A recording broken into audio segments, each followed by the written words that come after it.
से हो आप सब।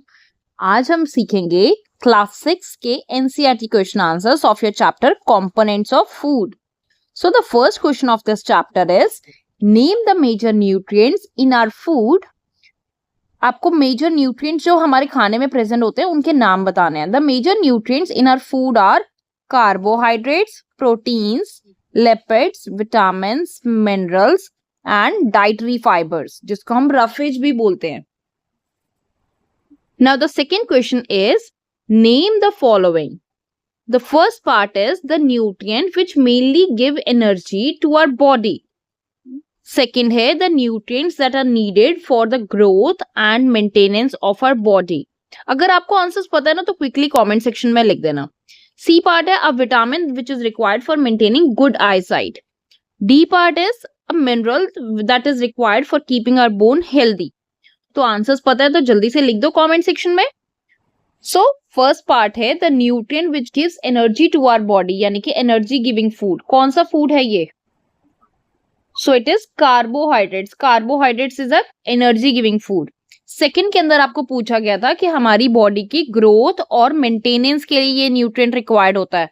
कौन सा है ये न्यूट्रिएंट जो हमारी बॉडी की ग्रोथ और मेंटेनेंस के लिए रिक्वायर्ड रहता है? That is protein and minerals. Next है आपका विटामिन। कौन सा रिक्वायर्ड है आपको अच्छी आईसाइट के लिए?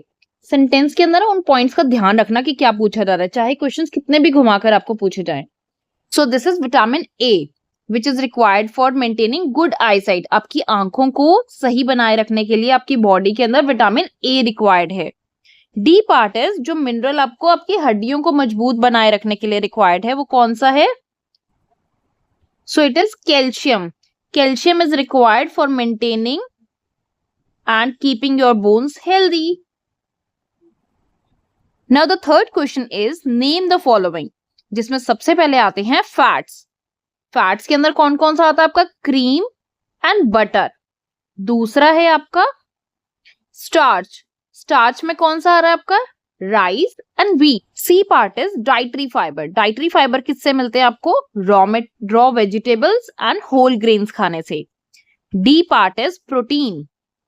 प्रोटीन किससे मिलता है? मिल्क से, सोयाबीन से। सो ये वो सारे सोर्सेज हैं जहां से आपकी बॉडी को ये सारे जो न्यूट्रिएंट्स है जैसे कि fat, starch, dietary fibres, proteins, ये सब मिलता है।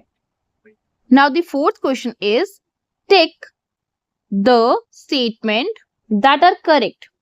Fourth question is tick the statement that are correct, जिसमें सबसे पहली statement है by eating rice alone we can fulfill the nutritional requirements of our body. क्या सिर्फ राइस खाने से हम अपनी बॉडी की न्यूट्रिएंट नीड्स जो है वो पूरा कर सकते हैं? सेकेंड पार्ट है deficiency diseases can be prevented by eating balanced diet. क्या deficiency diseases को हम अपनी balanced diet खा के prevent कर सकते हैं, उनसे बच सकते हैं?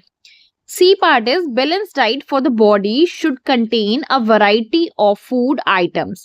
जो balanced diet है उसके अंदर variety of food items होने चाहिए।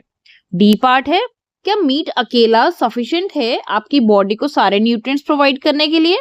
तो चलिए इसके आंसर्स करते हैं फटाफट से। सो इट्स आंसर इज, जिसके अंदर आपको A पार्ट के अंदर आपको पूछा गया था कि क्या सिर्फ राइस खाने से आपकी बॉडी की न्यूट्रिशनल नीड्स पूरी होती हैं? नहीं, सिर्फ राइस अकेला खाने से हमारी बॉडी की न्यूट्रिशनल नीड्स पूरी नहीं होती हैं। बी पार्ट था क्या डेफिशिएंसी डिजीजेस को हम बच सकते हैं उनसे बैलेंस डाइट खा के? Yes, we can prevent them. अगला है आपका बैलेंस डाइट खाने से हमारी बॉडी को variety of items, food items होनी चाहिए उसके अंदर। यस। डी पार्ट के अंदर था कि अकेला मीट सफिशिएंट है आपकी सारी नीड्स को पूरा करने के लिए? So no, meat is not sufficient, तो इसका आंसर है रॉन्ग। फिफ्थ क्वेश्चन अंदर फिलिंग द ब्लैंक्स है, जिसमें पूछा गया कि विटामिन डी की डेफिशिएंसी की वजह से क्या होता है? डी में, बी पार्ट में आपको बोला है कि किसकी डेफिशिएंसी की वजह से बेरी बेरी होता है। सी पार्ट के अंदर आपको बोला है कि विटामिन सी की अगर डेफिशिएंसी हो तो कौन सी डिजीज होती है, और डी पार्ट में आपको बोला है कि नाइट ब्लाइंडनेस किस चीज की डेफिशिएंसी की वजह से होती है। सो इन सबके आंसर्स हैं। अगर विटामिन डी की डेफिशिएंसी है तो उसकी वजह से रिकेट्स होता है। अगर विटामिन B1 की डेफिशिएंसी है तो उसकी वजह से बेरी बेरी होता है। अगर विटामिन सी की डेफिशिएंसी है तो उसकी वजह से स्कर्वी होता है। और अगर नाइट ब्लाइंडनेस है तो वो आपका विटामिन ए की डेफिशिएंसी की वजह से होता है। आईज के लिए हमने पढ़ा था ना कौन सा फूड रिक्वायर्ड है, तो इन सबको ध्यान रखना कि किस वाले विटामिन या मिनरल की डेफिशिएंसी की वजह से कौन सी बीमारी हो सकती है, कौन सी डिजीज हो सकती है। तो आई होप बच्चों कि आपको ये आंसर्स लर्न करने में बहुत इजी रहा हो। तो अगर आपको वीडियो अच्छी लगी है तो प्लीज वीडियो को लाइक करना, अपने प्यारे प्यारे कमेंट्स लिखना, इसको अपने फ्रेंड्स के साथ भी वीडियो को जरूर शेयर करना। चैनल पे नए हो, अभी तक सब्सक्राइब नहीं किया तो प्लीज सब्सक्राइब जरूर करना। Till then keep watching, keep learning with CSA।